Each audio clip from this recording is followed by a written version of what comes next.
Don't know why I get...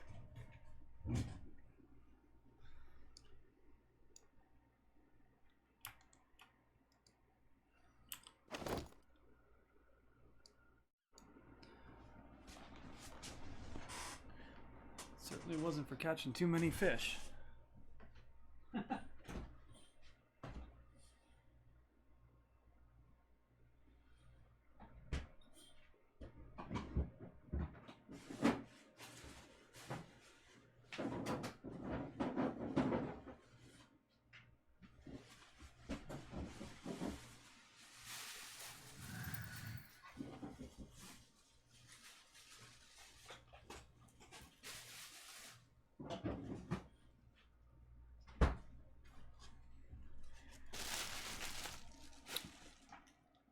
I don't know if anybody is still here, but I got kicked. I love the game, but every once in a while it just seems to freeze up my computer after playing for a long period of time.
closer I fish to me, the higher the chance.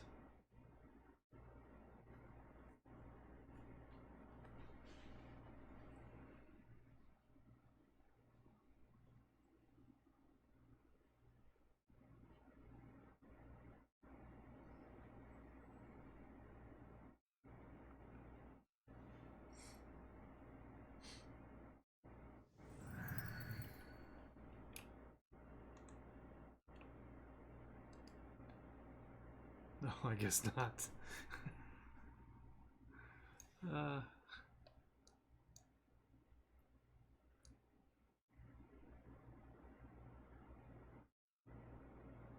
Maybe I shouldn't be fishing here.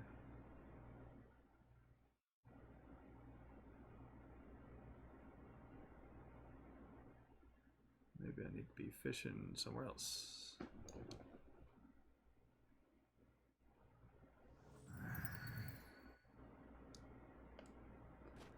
Let's go try somewhere else.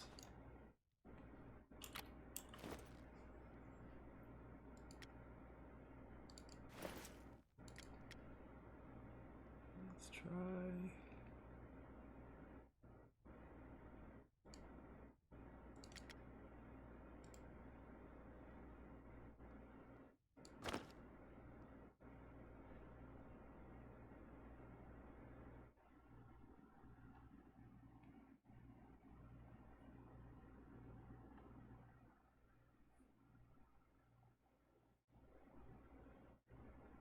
Okay, I don't know if anybody's here, but I'll be back in 2 minutes.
sure how I ended up here, but okay.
Hmm.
Hmm.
What are my chances? Why did they go down so much?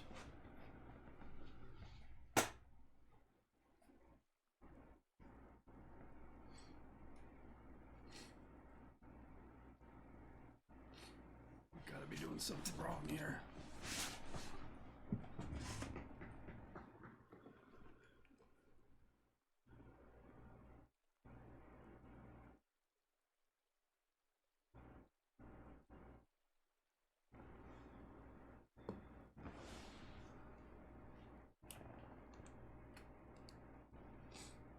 Yeah, what the heck?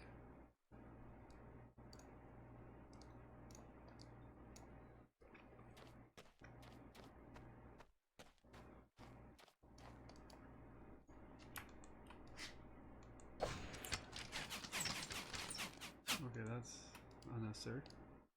What happened?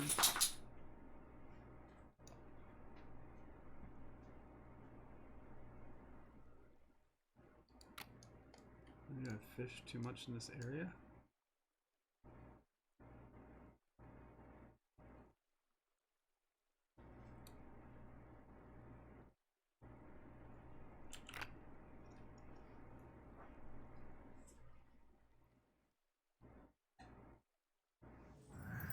It's gotta be what it is. I did too much fish, it has to be.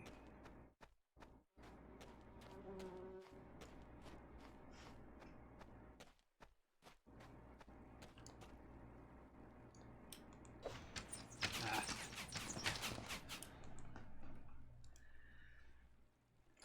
Phew.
32% chance. I cast 50 times and I get 3 fish.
Shroud of the Avatar's combat system was inspired by deck building mechanics commonly found in modern card games. For example, Dominion.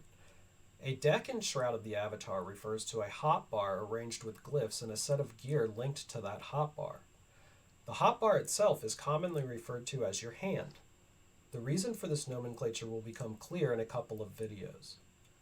When you begin Shroud of the Avatar with a new character, you start with a deck whose hand is mostly empty, containing only a couple of starter skills. As you learn more skills, you can drag their glyphs into your hand.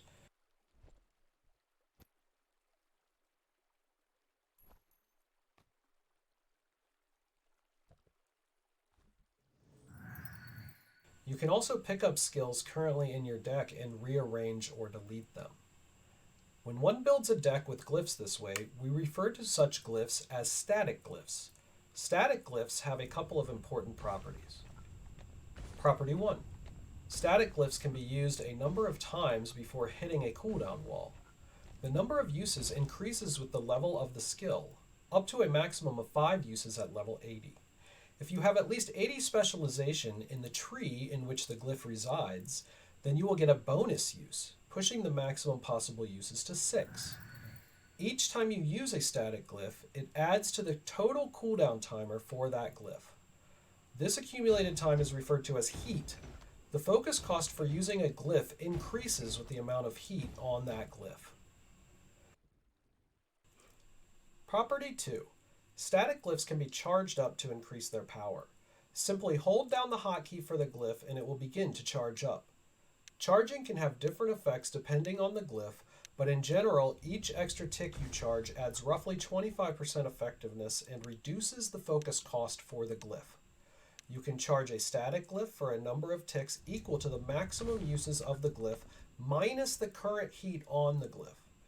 Using a charged glyph still adds the same amount of heat as an uncharged glyph. Your avatar can continue to auto-attack while charging a glyph. However, charging a glyph can be interrupted, at which point one must begin charging all over again. Different glyphs have different amounts of time they take to charge per tick. An example of an effective build using only the ideas discussed thus far is the famous free attack Air Archer. In this build, one fills up the entire hand with buffs and other utility glyphs. For this demonstration, I chose Gust, which is a great stun, Disabling Shot to Snare, Dash and Sprint for movement speed, Dodge and Parry for defense, Healing Touch and Heal Song to keep myself alive, and Savage Sonata and Berserker Stance to increase my damage. I do most of my damage from charging up free attacks in between throwing singles of my glyphs, and I can also toggle auto attack on if I need to charge one of my glyphs. At this point, you already know enough about deck building to play and enjoy Shroud of the Avatar. However, the rabbit hole goes much deeper.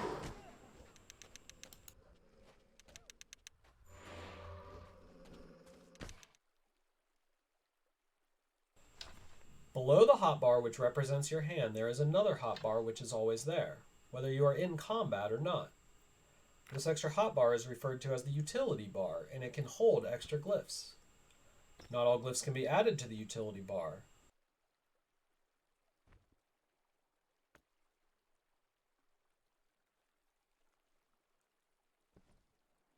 Of the glyphs that can be added, some can only be used off the utility bar if your avatar is out of combat, while others can be used in combat. A non-exhaustive list of examples of useful things to have on your utility bar during combat includes sheet music for triggering artifact instruments, resurrection, summonable creatures, pet heal, and especially consumables, poisons, healing/focus potions, etc. It is possible to tie a set of gear to a particular deck. To do this, we will make use of the deck window. Notice that the hand we built for our Air Archer is shown along the bottom. We can change our hand by dragging glyphs directly here if we like.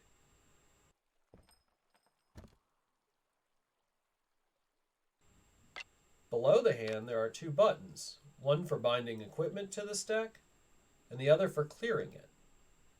When we equip a deck, the gear we are wearing automatically is swapped out for the gear linked to the deck.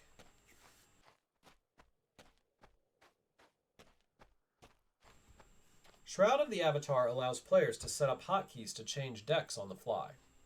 Since this can possibly swap out both abilities and gear, this is roughly equivalent to setting up hotkeys to change decks on the fly. Shroud of the Avatar allows players to set up hotkeys to change decks on the fly. Since this can possibly swap out both abilities and gear, this is roughly equivalent to allowing one to change their class in a more traditional MMO. There are two mechanisms to do this. One is to use the deck window. Mark one deck as equipped and the other as alt. One can then set a hotkey to switch between these two.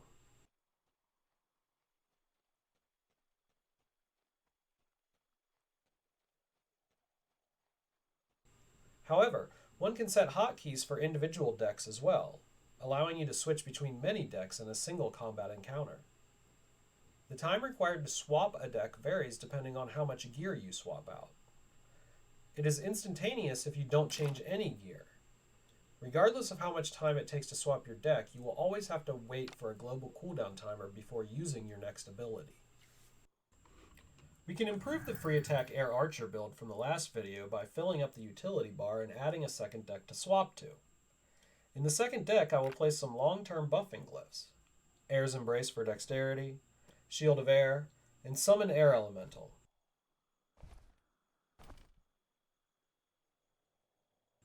I will lock a couple of air wands to this deck instead of my crossbow.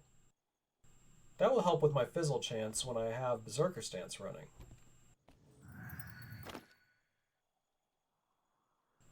I'm also going to add some health and focus potions to my utility bar.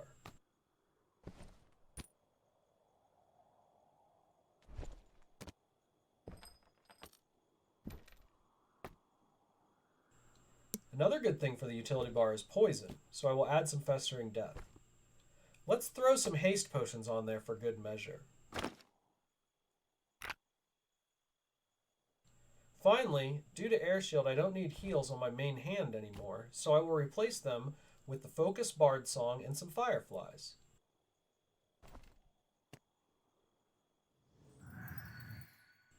Now I can switch between my buff deck and main deck on the fly during combat, and I can use some consumables off my utility bar as well.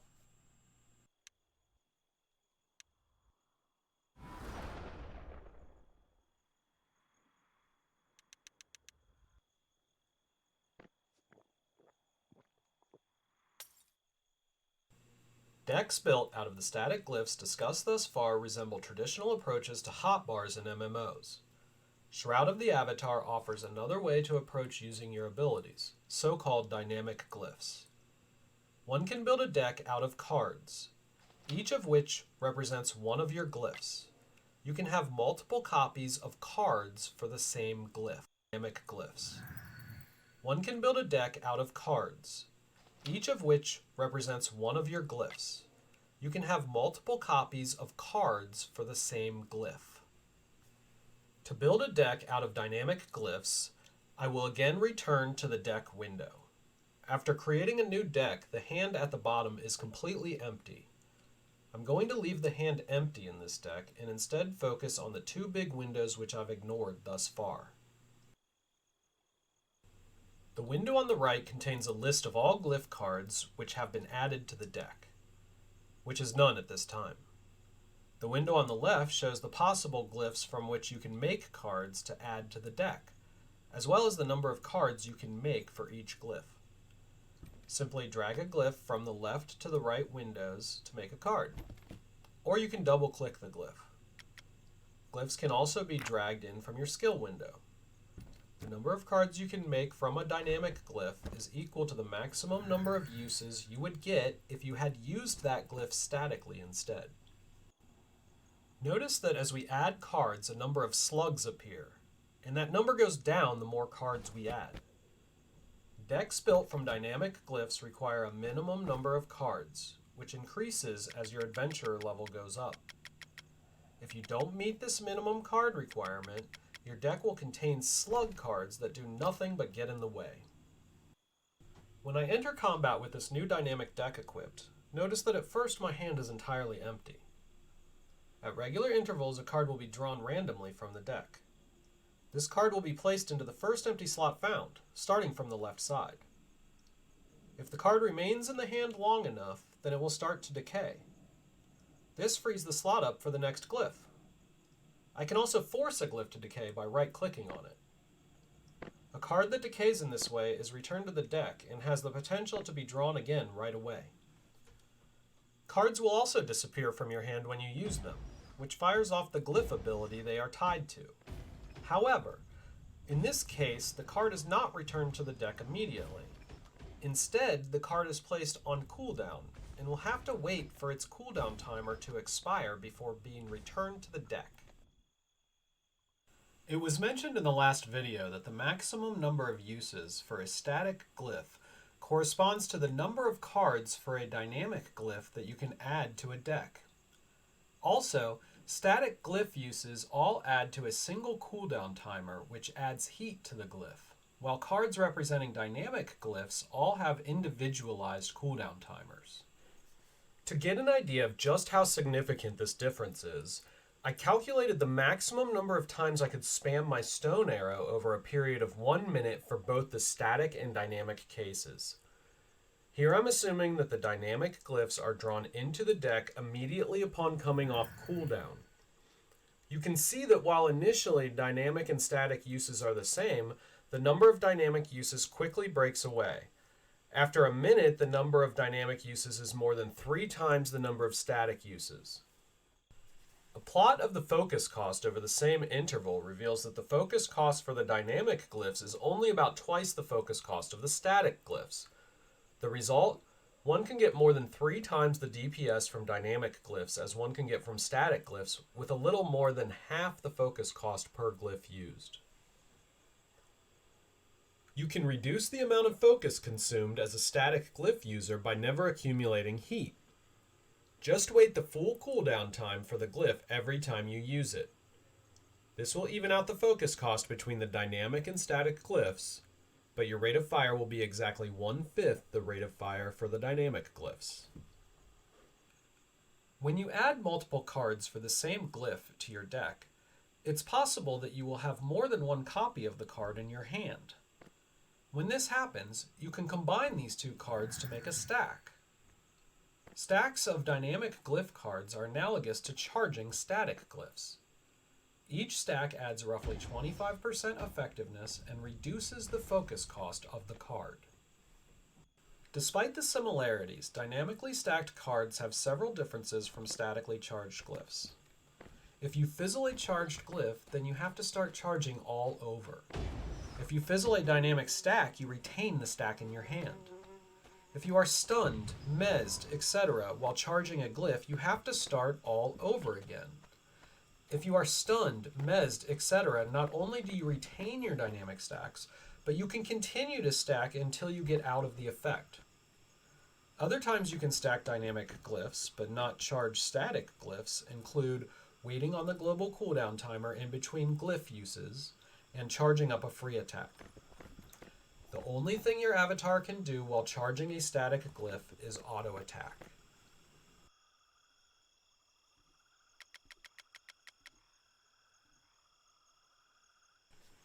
A final unique property of dynamic glyphs has to do with deck swapping. When you go into combat with dynamic glyphs in your deck, your hand starts empty and you need to wait for your cards to draw. When you swap decks, you will retain any dynamic glyphs currently in your hand as long as they are allowed in the deck you swap to. While I have used the mouse to stack in this video, there's a much faster mechanic implemented for stacking. First, press and hold the hotkey for the slot of the card you wish to move. Then press the hotkey for the slot you wish to move the card to.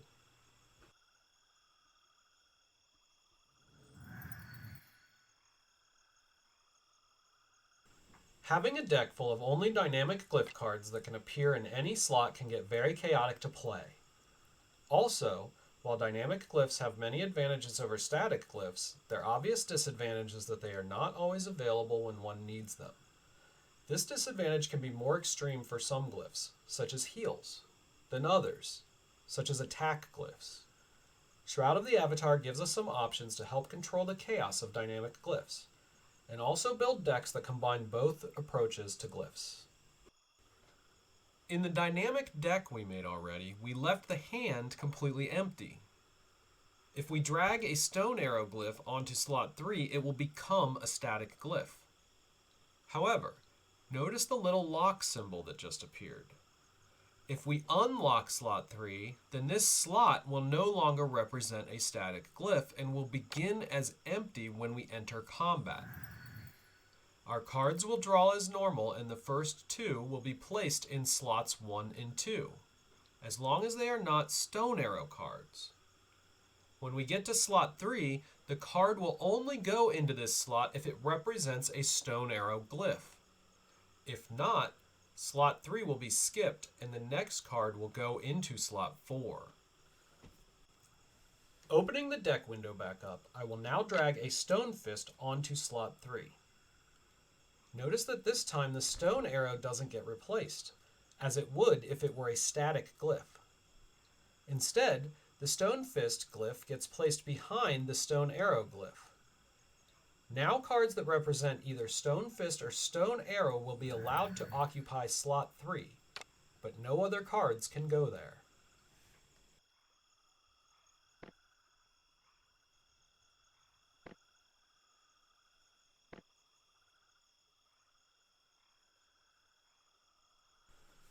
This ability to constrain the slots available to different glyphs can help reduce the chaotic nature of dynamic decks. However, you must be careful because it will now be possible to draw cards and have nowhere to put them even if you have empty slots. In general, when a dynamic glyph card is drawn, it looks for an empty slot which is specifically reserved for it, starting from the left. If it fails to find such a slot, it then looks for an empty slot which can accept any dynamic glyph, again starting from the left. If this fails as well, the card is shuffled back into the deck and you've lost your ability to gain a card on that draw, which slows the rate of cards flowing into your hand. We can also design our decks so that they are a mix between dynamic and static glyphs. Each static glyph can guarantee that you have a critical ability when the time comes for it, but reduces the amount of slots available for the dynamic glyphs, thus reducing their flexibility. Much of the art of deck building involves finding the correct balance between these two for your given build. I would like to close the section on the mechanics of deck building in this tutorial series with a brief discussion of 2 special glyphs that relate directly to decks built from dynamic glyph cards. They are Mind Wipe and Mind Lock, found in the focus tree. Mind Wipe allows one to clear all dynamic glyph cards from their hand and redraw all the slots immediately. It can be useful if you have a lot of dynamic slots and you want to fill them as soon as you enter combat. However, the game currently puts any such cards discarded this way on cooldown. A couple applications of Mind Wipe can quickly run your entire deck out of cards. Hopefully this will change in the future and Mind Wipe will become more useful at shuffling the cards in your hand. Mind Lock pauses the decay timer for all dynamic cards currently in your hand for a duration of 20 seconds. We will discuss Mind Lock in detail later in this series. We have seen that when we have multiple copies of a dynamic glyph card in our hand, we can stack them to obtain a glyph of increased power. These are not the only glyphs that can be stacked. There are certain combinations of glyphs which can be stacked together to yield entirely new abilities. You can view these combinations from the deck window on the Combos tab. Combos will only appear on this tab if you have trained both the skills tied to the combo.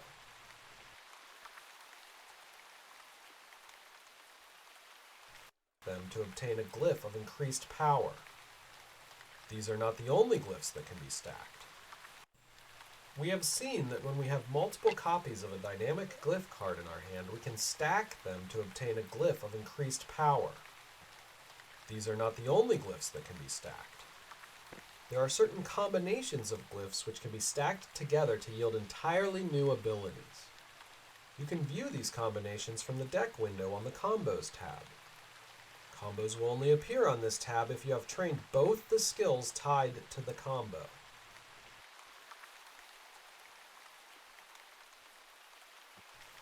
Combo glyphs act just like normal dynamic glyphs and have all their same properties.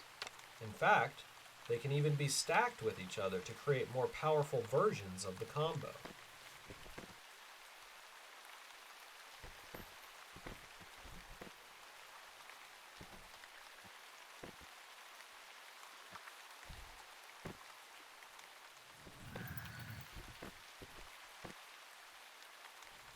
There is a second way to create a combo in addition to stacking two dynamic glyph cards.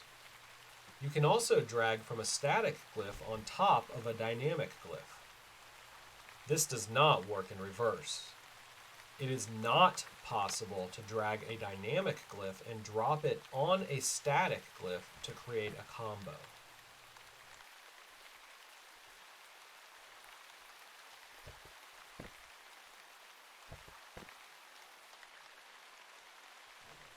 Although combat and skill mechanics are outside the scope of this series, for completeness I will share the following.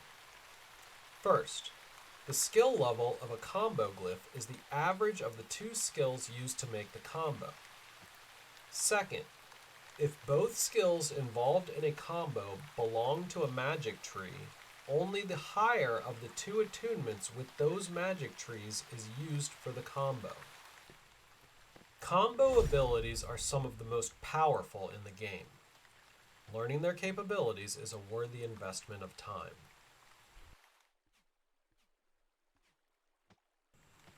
At this point, we have covered nearly all the mechanics involved in deck building. However, the art to deck building comes in how we fold these mechanics together into tactics which can be utilized in various build strategies. For the remainder of this series, I will discuss some of the deck building tactics which have been discovered and innovated by many players throughout the history of this game. This will in no way be an exhaustive list. Shroud of the Avatar is a deep enough game that it is likely that amazing playstyles exist which have yet to be discovered. The first tactic I will discuss I have named Spam Decks. The example deck I create will be designed with DPS in mind, but the tactic is useful for other archetypes as well. The basic idea is to take advantage of the fast cooldown timers of dynamic glyphs while imposing the maximum amount of order we can through placement of static glyphs. For a DPS deck, this is possible if we don't care about the order of our attacking glyphs. I have created an example of a spam deck and named it Lazy Mode. In this deck I have locked 8 glyphs on slots 3 through 0. Spellbinder Stance, Ground Pound, Knockdown, Engage, Fireflies, Savage Sonata, Berserk, and Torpor. I've also added 17 dynamic glyph cards to this deck. 2 Break Armor, 2 Break Weapon, 6 Crushing Blow, 5 Offhand Attack, 1 Parry, and 1 Dodge. Slot 2 is set to only accept parry or dodge, while slot 1 can accept only my 4 attacking glyphs. In Shroud of the Avatar, glyphs will be drawn into your hand faster if you have more than 1 slot empty. This is the reason I have separated parry and dodge from my other attack glyphs. Parry and dodge both have 30-second cooldown timers, extremely fast cast times, and extremely fast global cooldown timers.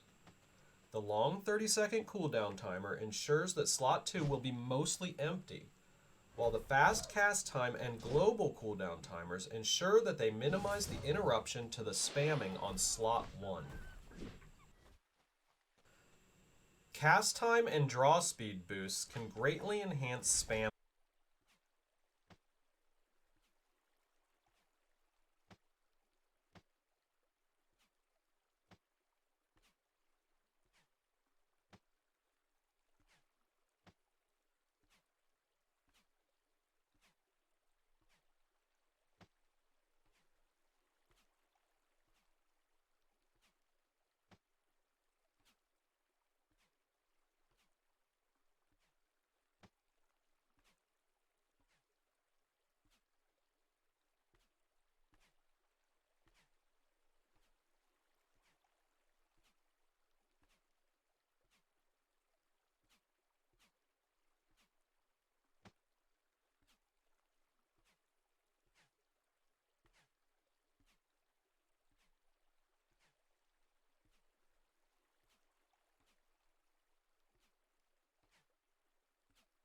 decks.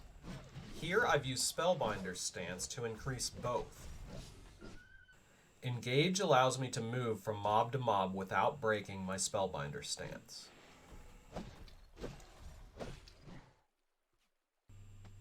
Our basic spam deck is limited in that we need to spend quite a bit of time holding down Savage Sonata in order to charge it. The only thing our avatar can do while charging this glyph is auto attack. We can still gain the benefit of a fully powered up Savage Sonata without having to spend so much time unable to invoke our other abilities if we take advantage of dynamic stacking. I've made a copy of the previous video's spam deck and named it Less Lazy Mode. You can see that Savage Sonata is now dynamic. Our deck contains 5 copies of it, and I've reserved both slots 2 and 3 for only Savage. Parry and Dodge have been moved to slot 1 with the attack glyphs. I do this because I still want the defensive bonus, but now my extra stacking slot will fulfill the need for a second empty slot. Now when I enter combat, I will occasionally get Savage cards popping up on slots 2 and 3. This could become a problem if both slots 2 and 3 are full. In this case, it is possible to draw another Savage card and not have a slot to place it in. This causes a decrease in the rate of cards flowing into your hand. However, as long as I prioritize stacking as soon as both slots 2 and 3 are filled, they will not get in the way of the spam deck slot. This deck shows how much more quickly a glyph can be stacked versus how quickly it can be charged. This advantage gets more important for glyphs with higher charge times and is maximized for bard songs, which have extremely long charge times. Also, stacking never gets in the way of using other glyphs. I can extend this style of stacking by adding an extra stacking glyph. Maybe I want to increase my damage by occasionally throwing out a stacked ground pound. Charge times. Stacking as soon as both slots 2 and 3 are filled, they will not get in the way of the spam deck slot. This deck shows how extra stacking slot will fulfill the need for a second empty slot. Now when I enter combat, I will occasionally get Savage cards popping up on slots 2 and 3. This could become a problem if both slots 2 and 3 are full. In this case, it is possible to draw another Savage card and not have a slot to place it in. This causes a decrease in the rate of cards flowing into your hand. However, as long as I prioritize stacking as soon as both slots 2 and 3 are filled, they will not get in the way of the spam deck slot. This deck shows how much more quickly a glyph can be stacked versus how quickly it can be charged. This advantage gets more important for glyphs with higher charge times and is maximized for bard songs, which have extremely long charge times. Also, stacking never gets in the way of using other glyphs. I can extend this style of stacking by adding an extra stacking glyph.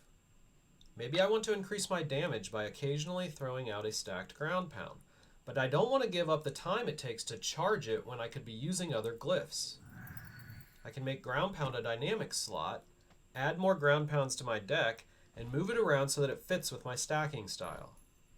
Now I can occasionally throw out fully stacked ground pounds while not impacting my ability to spam. Note that with multiple stacking glyphs, it may be difficult to keep an extra stacking slot clear, which will slow down spamming on slot 1. If this is the case, we can always give up one of our static glyphs to move Parry and Dodge back to their own slot.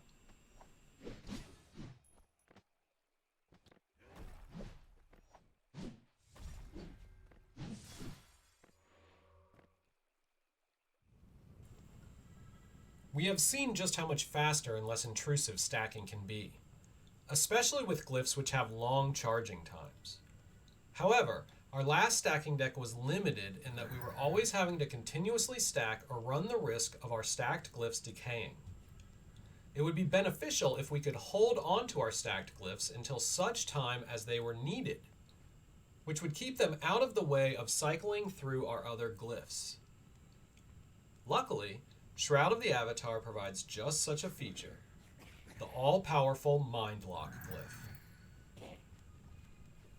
I'm going to first construct a couple of decks for a Fire Mage build. The first deck will be our main combat deck. It contains 5 static glyphs: Spellbinder Stance on slot 4, Dash on 7, Healing Touch on 8, Healing Ray on 9, and Mind Lock on 0. I've placed 18 cards representing dynamic glyphs into the deck.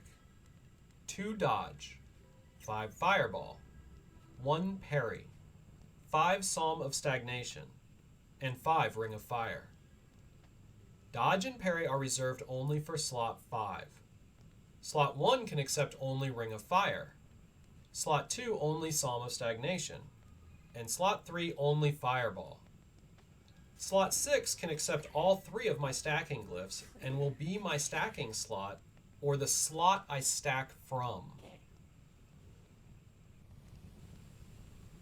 The reason I have 2 dodges in the deck is that I'm not specialized in fire, so I don't have enough glyphs between Ring of Fire and Fireball to avoid slugs. If you are a Fire Mage, you could drop the second dodge.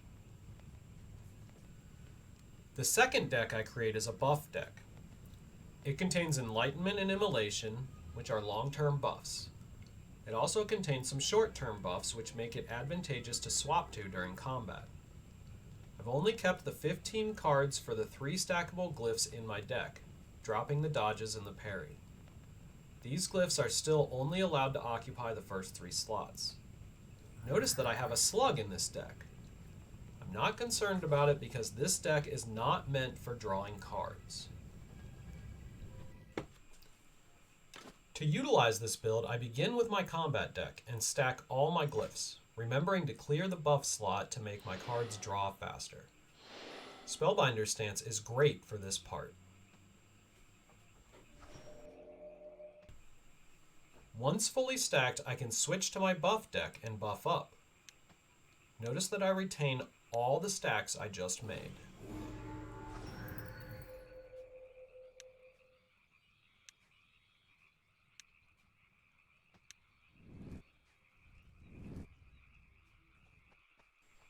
Now that I'm buffed up, I'm ready to kill some zombies. I begin by rounding them up, and in the meantime I drop my Ring of Fire. Now, this part is very important. To maintain order in my deck, I do not throw any of my other stacks until I finish restacking my Ring of Fire. When you throw a stack, one of the cards in the stack gets put on cooldown, but the remainder immediately go back into the deck and can be redrawn. However, the moment I throw my Ring of Fire, my deck is empty. All of my dynamic cards were tied up on slots 1 through 3, and my dodges and parry were hanging out in cooldown with their 30-second cooldown timers. This means the only cards I will be able to draw after I throw my Ring of Fire are the Ring of Fire cards I just used.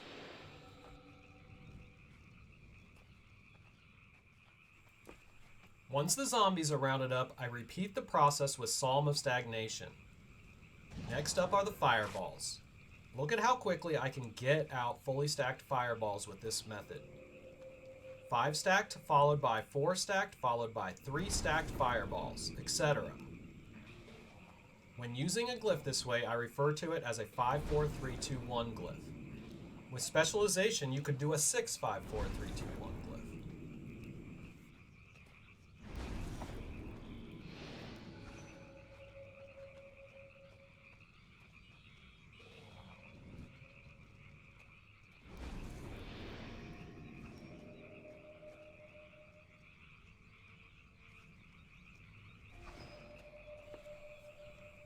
When my short-term buffs wear off, I interrupt my stacking to switch over and refresh them.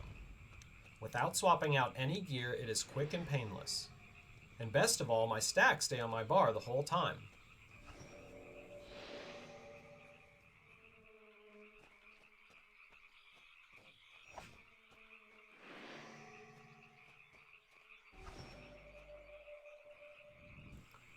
Stacking glyphs with Mind Lock this way is especially effective for builds which rely on abilities that don't need to be used often, but when you use them, you really want to use them.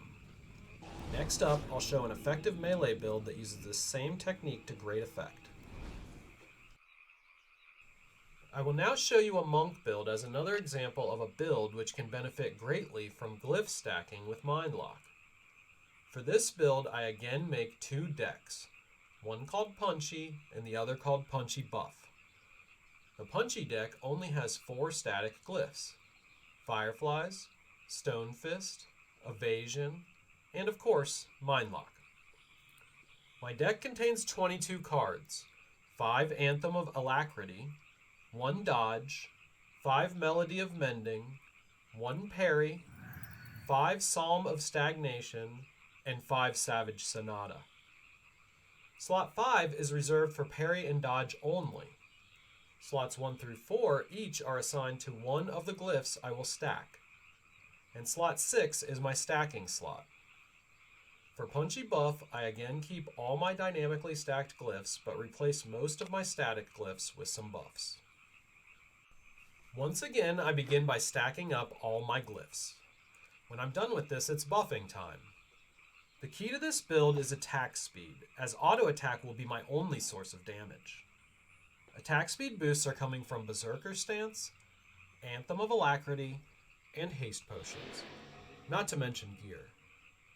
The other thing I focus on is strength and weapon damage increase.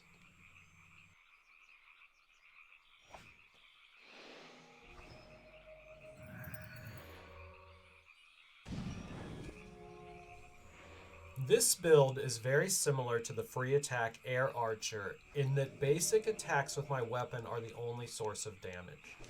My glyphs are simply serving to buff myself or debuff my opponent. I want to use them as seldomly as possible to avoid interrupting the auto attacks. Mindlock helps me keep 4 very powerful glyphs stacked and ready to go when I need them, and out of the way when I don't. The Mindlock tactic used in the last 2 videos works well with glyphs which don't need to be used often but hit hard when they do. It is less useful for builds that revolve around deploying glyphs as fast as possible. Such builds find spam decks more beneficial. It would be desirable to merge the 2 tactics if possible. However we do it, we need to ensure that our stacking does not interrupt our rate of fire too much. This is because, with each stack adding 25% effectiveness, we need to 5 stack a glyph to make it equivalent to 2 single stacked glyphs.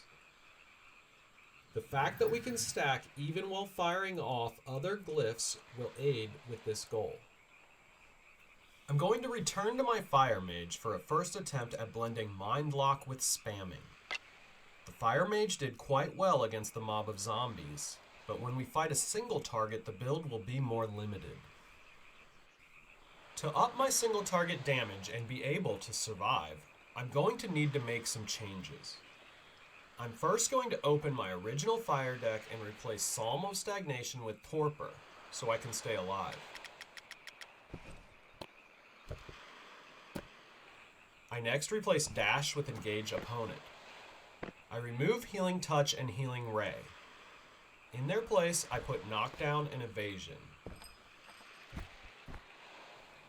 I now make a copy of my offensive fire deck and rename it Fire Spam.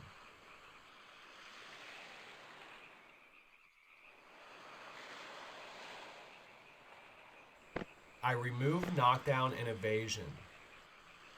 I add 1 card of Douse to the deck and have it draw on slot 8. Then Juxtapose gets locked to slot 9. I add 5 Flame Fist cards and 5 Fire Arrow cards and remove the Fireball cards. I set Fire Arrow and Flame Fist to draw on slot 3, which was just vacated by Fireball. After getting all buffed up, I begin combat with my lean original fire deck equipped and I stack my glyphs.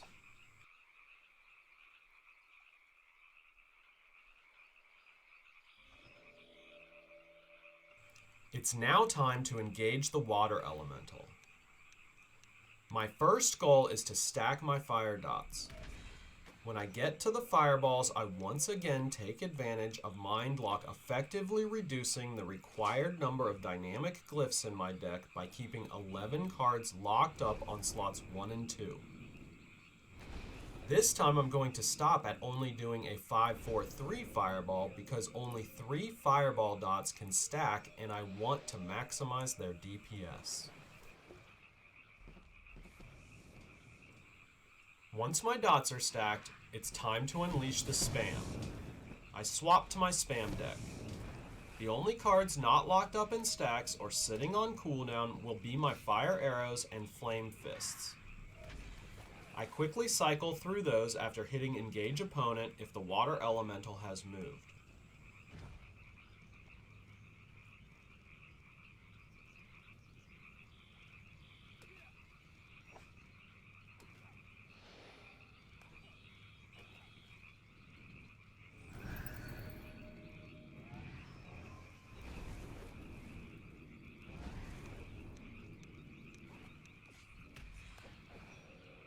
I'm also keeping an eye out for Douse appearing on slot 8 so I can combo it with Juxtapose to form Evaporate.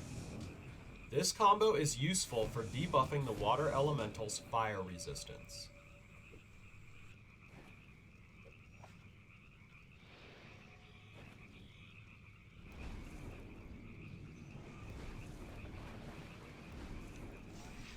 Once I'm done spamming, it's time to go back to the fireballs. I ping-pong between the lean fire deck and the spam fire deck in this way until the fight is over.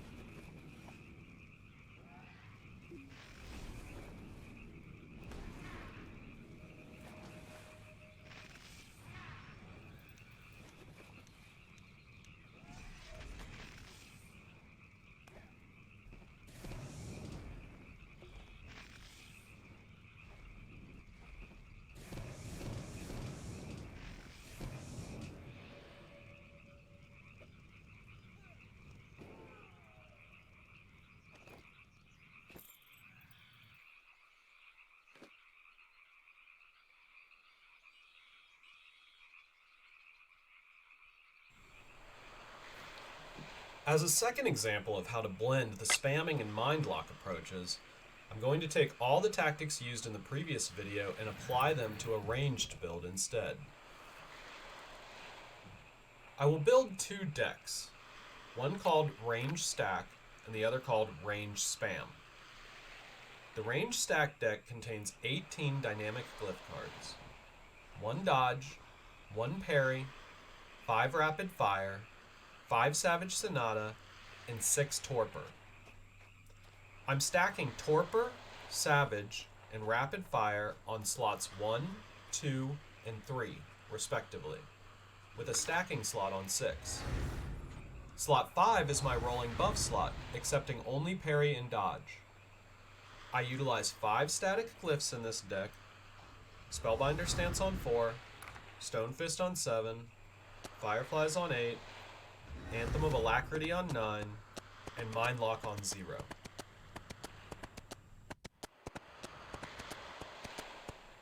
The Range Spam deck contains 24 dynamic glyph cards, 5 aimed shot, 1 blinding shot, 1 dodge, 1 parry, 5 piercing shot, 5 Savage Sonata, and 6 Torpor.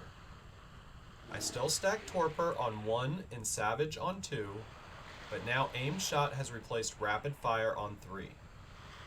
My stacking slot is still 6, but 5 has changed from just a rolling buff slot to being able to accept Piercing Shot and Blinding Shot in addition to the parry and the dodge.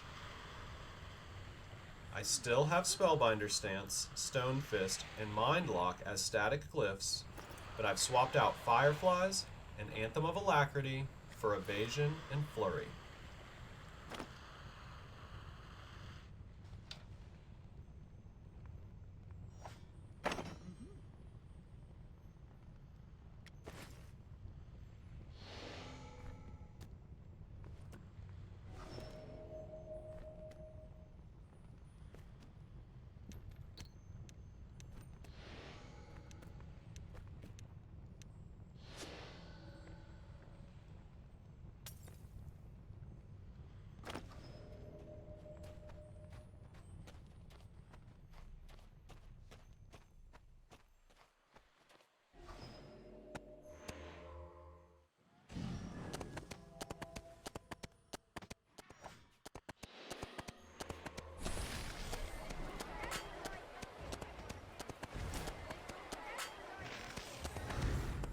The idea behind range stack is to once again use Mind Lock to keep my Torpor and Savage cards tied up on slots 1 and 2, which allows the rapid fire cards I'm trying to use to draw uninterrupted. Rapid Fire, like Fireball, has a long enough execution time so that restacking in between glyph uses will not interrupt my rate of fire. After using a 5-4-3-2-1 Rapid Fire, I'm not going to stick around for the cooldown timers. It's time to swap to ranged spam.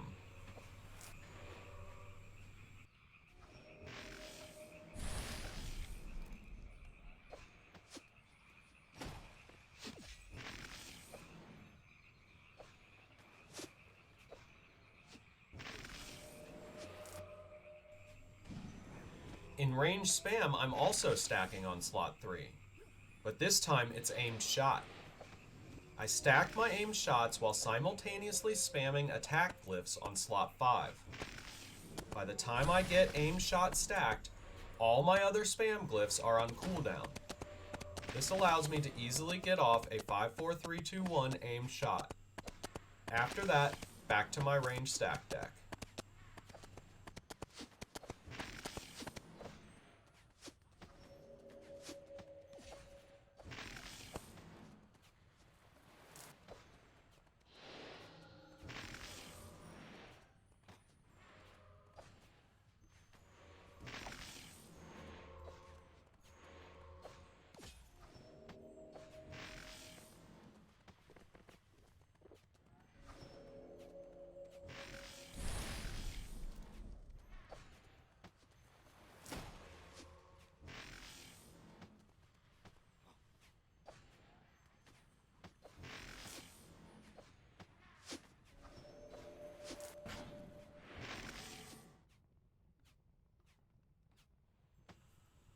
As a final example of deck building, I'm going to demonstrate an Earthen Bludgeon build which I like to call Light Armor Tank.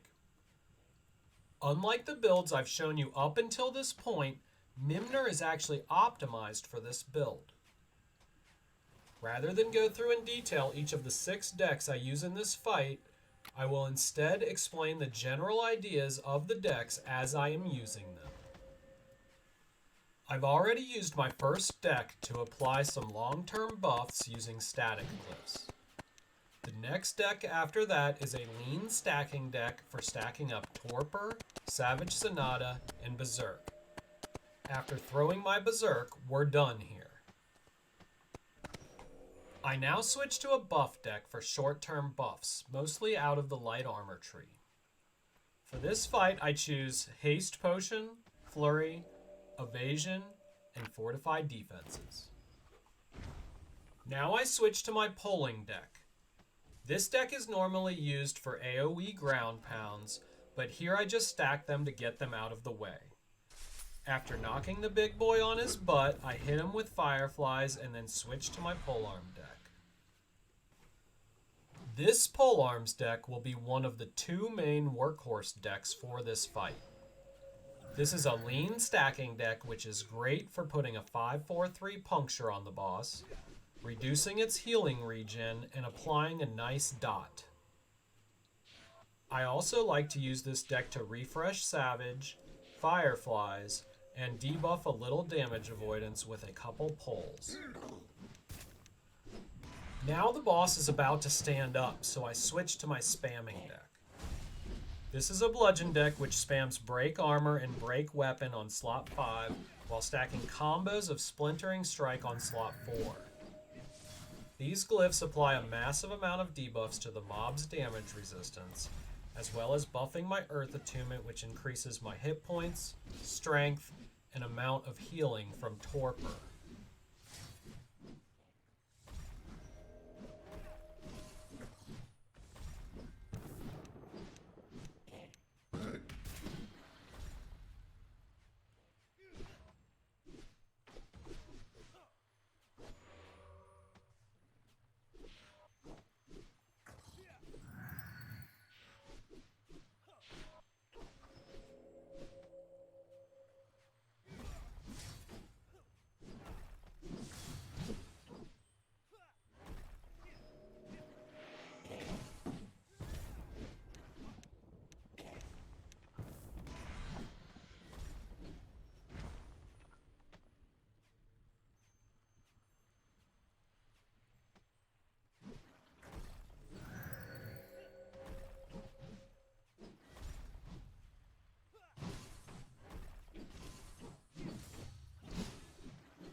In this one fight, you can see nearly all the tactics discussed throughout this entire tutorial series at play. Over the years, my playstyle has constantly evolved as I have invented, innovated, and sometimes just plain imitated my way to my current techniques. This set of tactics is in no way representative of everything that is possible with this system. There are many excellent players, past and present, who could add enormous insight to the material in these tutorials. I'm also sure that, with a system as deep as this, there exists some tactics which have yet to be discovered.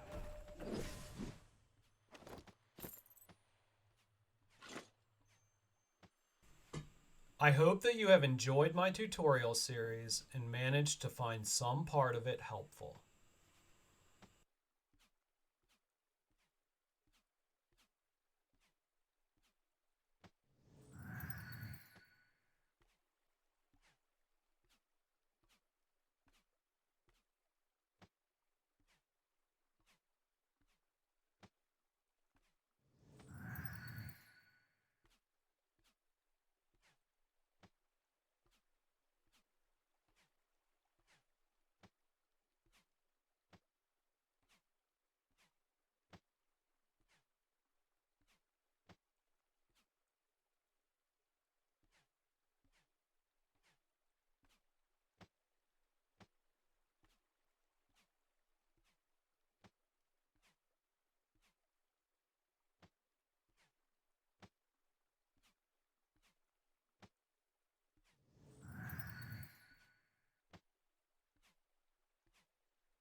Vladimir Begamot using my Happy Adventurer character to demonstrate deck building.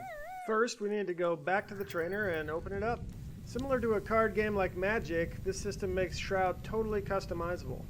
Here's the deck building window. I'll create a new deck and name it. On the left are the available glyphs. These are skills that can be activated. They have one or more available copies based on skill level. On the right we have the area of the random draw deck. I want to load it up with plenty of attack cards and some utility ones as needed. In game you can add glyphs to this deck by dragging them over or double clicking. Remove them by right clicking. I'm going to add 2 thrust, my riposts, and stone fist to the random draw deck. At the bottom is your combat bar. You can choose to keep glyphs permanently locked there by dragging them down. I'm going to lock a healing glyph so that I can always have it accessible. Note the icon. I'm also going to lock a copy of thrust so I can have it available for quick leveling and constant use. And a healing potion and a focus potion. I'm out of focus potions, so I need to click the Show Unavailable Consumables box and find it in the list, then uncheck it to clean up my view. I can also unlock the glyphs I put on the bar. Notice how it reappears up in the draw deck. What I'm actually doing in this case is telling the imaginary dealer, if you draw a thrust card, deal it at this spot first. I'll put 2 next to each other to make it easier to push both keys at once for a quick stack. I'll also allow riposte to be dealt to the same location by dropping it behind thrust. The random deck has a minimum size. If there aren't enough glyphs, slugs automatically get added. These are basically blank cards and no good. So I'll load up with some more glyphs to make sure I have no slugs. Now I'll draw my weapon so you can see my combat bar in action. Once in combat, you can discard random glyphs by right-clicking on them. I have this locked healing touch glyph, plus 2 which I left unused, so I can charge it up to level 3 by holding down its hotkey. I can combine 2 unlocked glyphs into a more powerful glyph by holding down both of their hotkeys at the same time.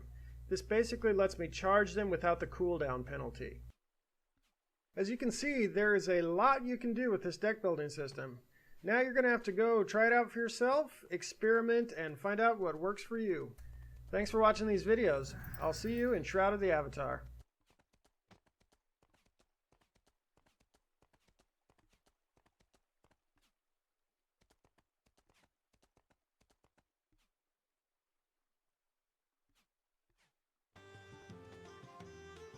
Hello everyone, welcome to another day in Shroud of the Avatar, and today we're in game with Scarface, and I thought I would finish off with this deck building series that we've been working on.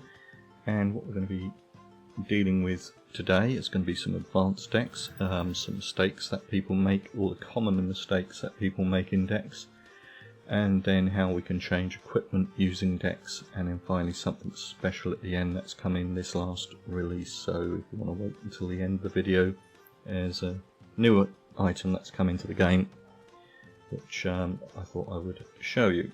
So first of all, we're going to the common mistakes that people make in a game and they wonder why things are happening. Now, you normally can get greyed out items on your bars and things like this, so I'm just going to change my weapon here, and we've got a sword deck equipped. Good. Now if I go into combat with this particular deck, you'll notice that these are greyed out. Now there's a good reason why they're greyed out. If we look up here, your weapon is broken. That's one reason why you might have a greyed out symbol down here, for instance. Another reason that you might have greyed out items is if we do something else. And let me go into the range deck. You could have the wrong weapon equipped. So I'm just going to do this purposely. Now if we go into combat, you'll notice that they're greyed out. Let's just change the weapon for a non-broken one so you can see that they're still greyed out. That's because these are bow items, so of course you can't use them with swords. So that would be 2 reasons why you might get that error. So all you have to do is either fix it by equipping the right weapon, or if you've got a broken sword, of course, then change it to repair your sword or replace it. So that's one of the mistakes that some people make in regards to why greyed out items might appear on your combat bar. Now some people have said that they've had problems when they're building a deck, items being greyed out, and what that is if we look into my bad deck. as I've called it, and we're going to modify this, and if we go to the top of it and we choose Glyph, you can see we've got some greyed out tiles up here. The reason why these are greyed out is simply because these cards cannot be drawn. There is no place for them to go, and that's because I've locked this one. These are all fixed random tiles as we've talked about before, and this one's fixed, but I put up the aim shot in here, but they can't go anywhere because it's actually a locked tile. A couple of ways of dealing with this greyed out is simply because these cards cannot be drawn. There is no place for them to go, and that's because I've locked this one. These are all fixed random tiles as we've talked about before, and this one's fixed, but I put up the aim shot in here, but they can't go anywhere because it's actually a locked tile. A couple of ways of dealing with this problem, of course, is I can unlock the tiles so they become totally random, but if I want to leave it remain locked, I just then just need to create spaces for it by double stacking, or leaving a space. Now those cards amongst all of the other cards can appear in that slot, so there's a couple of ways of dealing with that particular problem, but if you get a greyed out items up here, it's because they can't be drawn. Now I thought what I would do next is I would look at some of my decks with this character, because it's a character that's been around, he's got lots of skills, and we'll have a look at some of them. No, we're going to look at the equipment first, and I'm just going to set up two decks here. Now we're in a combat situation and we're attacking a target at range. Now, it happens to be a melee target. Okay, it's coming towards me with his swords and his shield. He's charging towards me, and I could run around with the bow, but it's not my style because I'm a tanking player. So all I have to do is, by setting an alternative deck, which you can easily do by clicking on that and then set alternative, we can click this one here and you'll see that I will change deck and weapon. So now I've changed into my SW deck. So, and how that is achieved is in the deck. If we go to modify, down here you've got use current equipment. So when you're building your sword deck in this case, you would then build the deck up and make certain you've got the equipment that you need for the deck, and then use current equipment, and then that will set it. Now if we actually have a look at the ranged deck, you'll see that it's a different style of deck, and also it has the bow equipped. So you can see it's got different equipment, and that's how you can change between decks and styles. So now we've covered how you can actually change weapons. Somebody was asking about how they carry a torch, for instance, without having to keep on taking it out of the bag and then putting it onto their character.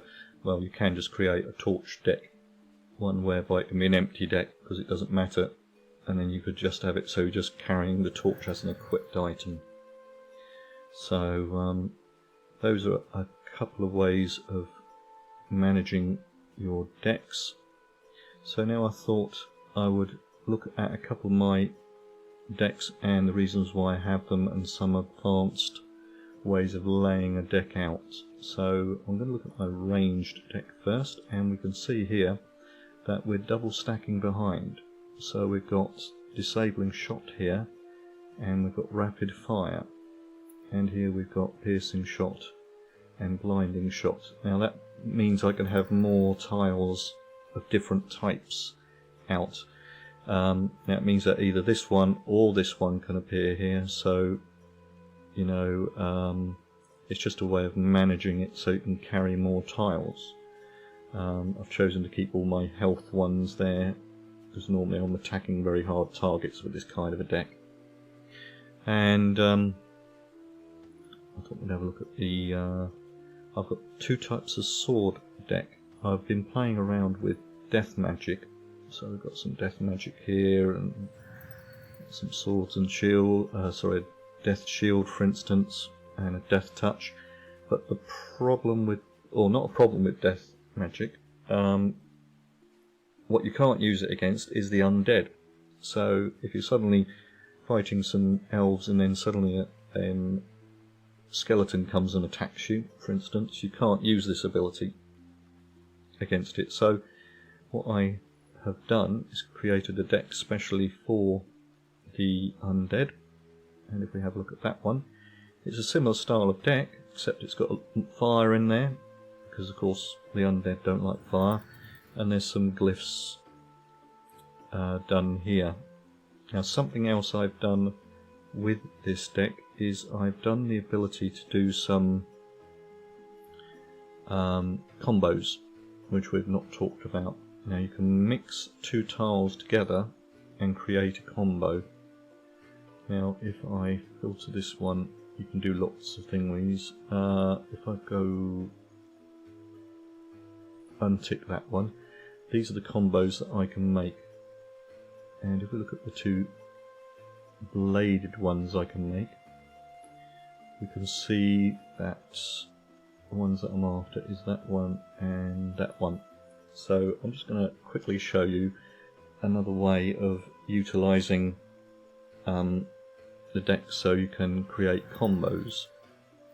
I have done it here, but it's not clear enough, so what we will do is we'll make a new deck, and we're going to be dealing with, I'm going to use this over here to pull it in because I know what I need.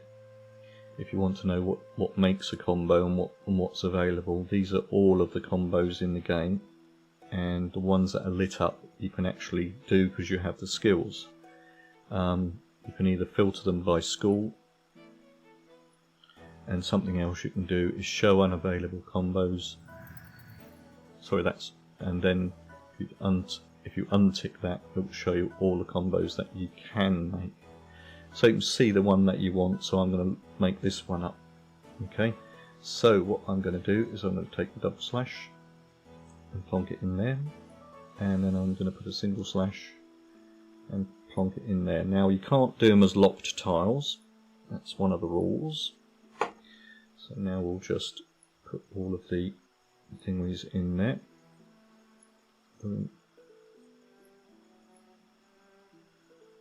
Got 5 of those and a double slash. Be nice if you could move all of them across, wouldn't it? And the other combo that I was looking for is another sword one, is this one here, which I need to stab. 2, 3, 4 and 5, and then I need the saw blade, which is, oh no, that's what it's going to make, sorry, I need the whirling blades, and then we go 2, 3, 4, 5, and then what I'm going to do, I think that's going to, now we're going to have some slugs in this deck, but it's not going to be a problem because it's pretty much just showing you how you can do combos in deck building. So if we now call this one so we know what it is, and I've got a sword deck equipped, so I'm just equip that one, and then if we go into combat, wait for the tiles to come up. Now I can match those two, because I've got this thingy there, it's not working too well, but I can match these two and make a sword deck, so you can see that I can actually thingy them. Now if you do get multiples of them together, you can actually make stronger ones and stronger ones, but it does take a lot of effort to do that. And of course, if you've got a lot of the same ones coming up, if they are the same, you can stack them again and make a stronger single attack as well. So you can do these types of decks. I mean, this particular deck would have a lot more. One deck that I did create that was similar to this was that I put these over here, and then I created a second area over here. So But it's a way which you can use combos in the game, and it's play around with decks, work out how they work for you more than anything. Now, the only other thing, I think, is to show you the new thing that came into the game in this last release. I think it was in this last release. It was either in this one or the one before. And it's the ability to use your hotkeys to swap between decks. So if I bring up my deck again, and what you can actually do, in fact I can't do that, we need to bring up the menu. If you go to your interface menu and you scroll down, not to interface, wrong one, controls, there we go, you'll see that if you scroll down you've got equip deck 1, equip deck 2, 3, 4, 5 through to 10. Now they're normally blank, they've got no key bindings to them. I've chosen to use F1 through 5, I have got 6 and 7 in there, but I can only see me using 5 decks personally. And I use the F keys. Now normally they're bound to be a hotkey for targeting group members, but the only person who needs to do that is a healer, who needs to quickly choose a number of a person. So basically I chose to use those keys, but you can use any key that suits you. If you've got a nice mouse with 10 buttons on it, for instance, you could use those. And how they actually work is very handy, because if we wanted to change from the 2 decks we would have to come out of combat, try and change it, and it meant that you could only ever have the 2 decks. But with this new hot swapping system, if I bring up my decks and then we go into combat, and I'm going to switch to my range deck like I would normally. I've got a melee target coming in and things like this. Now I want to change to my normal fighting deck. Well, the second one down happens to be F2, so now I can hit F2, and now some skeletons are coming attacking me. I would have to either use my range one in this case if I was just using this one down here, but seeing as I know I've got an death range deck, I can actually hit F3, which is the deck which I planned for fighting the undead. And now I've got some fire elementals coming at me. It's a very bad day up there, by the way. I can hit F5, which is a deck that I created for fighting fire elementals, and it wasn't deck 5. 1, 2, 3, 4. It's F4. So now, because fire elementals, of course, we need douse and things like that. So you see how you can use the F keys to actually change your combat decks. So I hope I've covered all of the questions and queries that people have had in regards to deck building and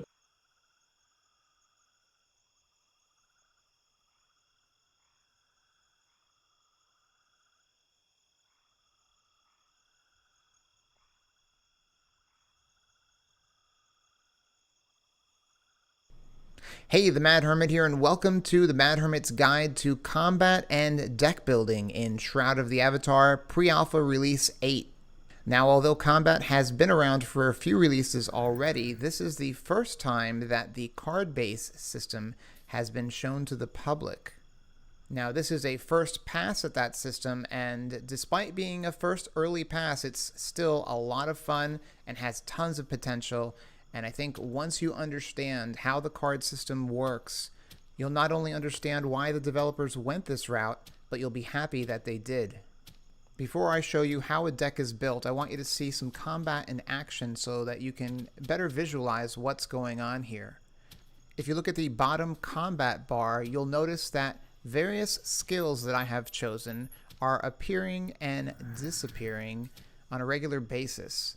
I'm also selecting skills to execute them, which also causes them to disappear once used. Now, although the skills dealt in are displayed in what seems to be a random fashion, you can control the composition of your deck and therefore the frequency in which certain skills appear. You can also control the number of slots, currently I have 7, the speed at which cards are dealt, as well as the speed in which cards disappear from your hand. All that is done and decided by you beforehand when you build your deck. As you can see, I was engaged in a nasty 2-on-1 situation, and so I chose to run away, which is actually a really good strategy. If you get out of combat mode, you charge your health and your focus faster. That's the red and blue line at the top left of the screen under my name. And I'm also able to see my opponent's health and focus. And if they're still in combat, they will only recharge focus, and most likely at a slower rate, depending on if they're using skills or not. And so I use that strategically to get away, recover, and close the deal. Also keep in mind that there are bonuses for attacking people from behind. Alright, let's go build a deck. Hitting the K key brings up your skill tree, and that's divided into adventuring and crafting. And right now, crafting really isn't implemented, so don't worry about that. Switch to the adventuring tab, and notice that you have 80 points to distribute among combat skills and magic skills, each skill having its own tree. The developers have chosen to go deep rather than wide in their skill development, so therefore certain trees will be leaner than others. Blades has a nice deep tree, fire also, but some of them not so much, so keep that in mind when assigning your skills. Before you can build a deck, you have to select skills that your character's proficient in. Selecting a skill adds that ability to your repertoire. The more you select it, the more cards you'll have available for any decks you build. You'll see how that's relevant when we build a deck, which we'll do later. You'll also note that hovering over a glyph reveals information about it, its description, its cost, any prerequisites, as well as how many cards of this type you have available to you. Left-clicking adds more cards of that type to your inventory. Right-clicking removes them. As you can see, I've bumped up the root spell to level 4, which means that I can put up to 4 root spells in any and all of the decks I decide to build. I'm going to quickly add the rest of the skills that I want so that we can get right to deck building.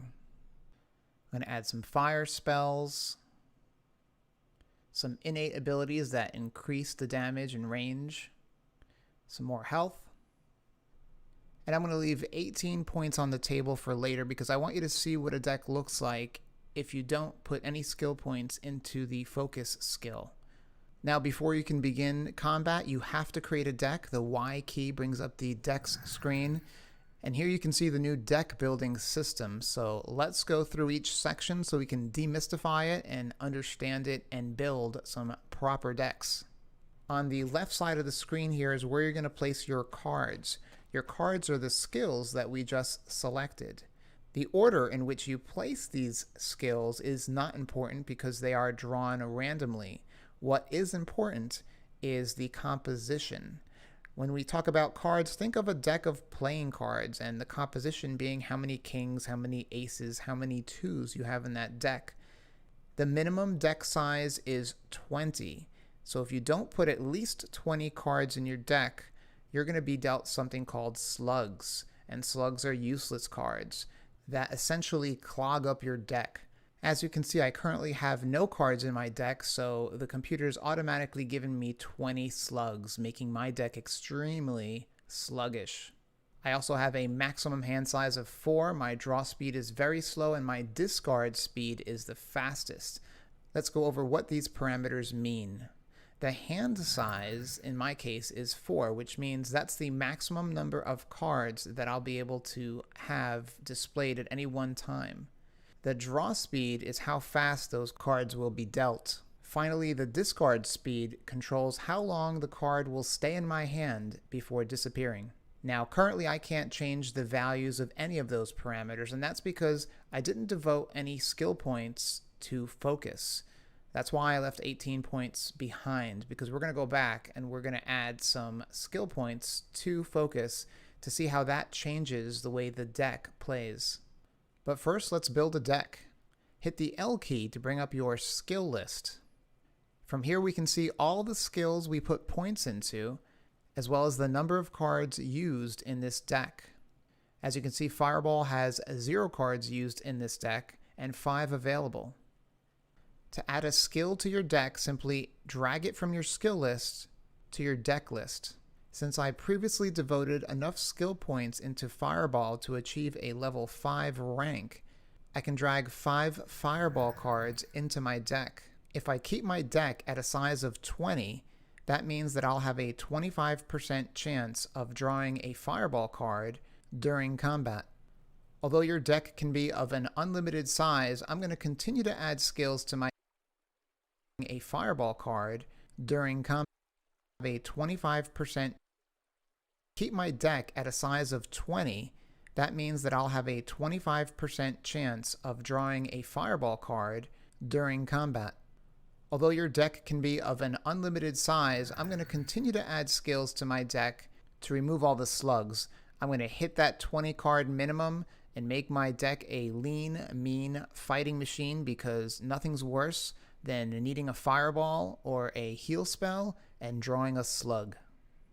Also keep in mind that you can get slugs added to your deck by wearing armor. So even if I remove every slug from my deck right now, having armor increases or adds slugs to your deck. Okay, I've added the minimum of 20 cards, and now one thing I'm going to do before accepting this is I'm going to say use current equipment, and what that does is it adds what I'm currently wearing to this deck. And that's important because sometimes you have sword-based skills, and if you happen to switch and pick up a mace or something like that, then when those cards are dealt, you are going to have cards that you really can't use. They won't be slugs, but they'll be unusable, so they'll be just like a slug. And so by using your current equipment, it means that when you switch to this deck, it'll automatically switch out your armor and weapons, saving you from the hassle of micromanagement. Note that if you switch your deck while in combat, you incur a 50% focus penalty. Alright, let's get back to our deck, accept the changes, and most importantly, let's equip it. If we don't equip this deck, we won't be using it when we go into combat. Now that it's equipped, we're ready to give it a whirl. Hit the Z key to enter combat mode and watch the cards being dealt. As you can see, they're randomly being drawn, and I have 4 slots available. So you can see that they are filling the slots and then they are fading after a period of time. And this is your default standard rate and layout. Because there's no target selected, clicking on a glyph does nothing, but you get the idea. All right, let's go back and modify the deck and make it a little bit more interesting. K brings up my skill selector, Y my deck manager. We're going to modify the deck, and just as a refresher, see, I can't change the hand size, the draw speed, or the discard speed. That's the only setting I have right now. So I'm going to go to my focus tree, and I'm going to start allocating some of those 18 points here. The first skill on the focus tree is the Higher Consciousness skill. It is an innate ability, which means I don't have to add a card to my deck. I just have this ability. I'm going to increase it to 5, and what it does is it allows me to increase my hand size. So 4 plus 5. So I can go up to 9 now. Let's see what that looks like. As you can see, now I have 9 slots where cards can be drawn and placed into. But one thing you'll also notice is that I'm not going to be able to fill them all up because my discard speed is too fast. And I need to slow that down so cards stick around long enough to fill the extra spots. So we're going to fix that next. Okay, I have 8 skill points remaining, and the next skill on the focus tree is Concentration, which allows me to increase the amount of time that glyphs stay in my hand. So I'm going to crank this up a bit. And as you can see, once I do that, my discard speed has additional options and I can slow it down. So I'm going to slow it down as much as possible, and let's take a look at what that does when you add skill points to that. At this point, it should start filling up the majority of that bar below. And we'll see if that's true. Because now glyphs are not fading as fast. They're sticking around for the fight.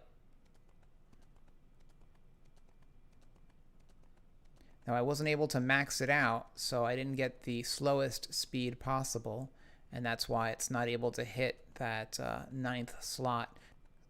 And there you go, there's a slug, a useless card, and if I was to hover my mouse over that, it would tell me why I got that slug, and it would tell me it's because I have chainmail gloves on. Not good for casting. Alright, let's go ahead and make one final change, and I'm going to manipulate the mental reflex and put some skill points in there, which allows me to adjust the draw speed, and I'm going to go from very slow, which we saw before, to very fast. And my discard speed before was slow, but I don't have enough skill points to slow it down further, so my discard speed is going to be set to medium here. But the thing to look out for is